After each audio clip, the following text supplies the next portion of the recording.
هذه هي قرية روحان التي كانت في يوم من الأيام تنتعش بالحيوانات والحياة الطبيعية، أصبحت مليئة بالحياة العمرانية.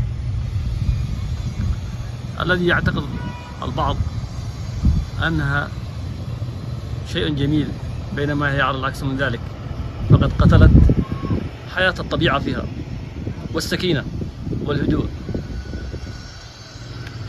وأصبحت تلك المباني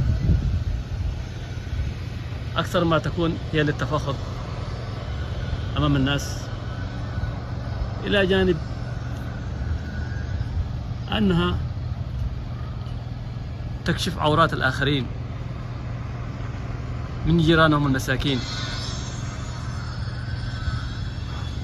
الذين لا يستطيعون أن يتطاولوا بالعمران مثلهم. ماذا نقول؟ لا نستطيع أن نقول إلا أن نقول رحمك الله يا روحان، يا من كنت روحا في نفوس كل أهلها. أصبحت الآن مزارا للسائحين فقط وعابري السبيل والمستفيدين من خارج القرى يأتون إليك ليستفيدوا من مالك الذي تحضرينه من حلال أمريكا وحرامها، ويدعون لكم والله أعلم بما في القلوب.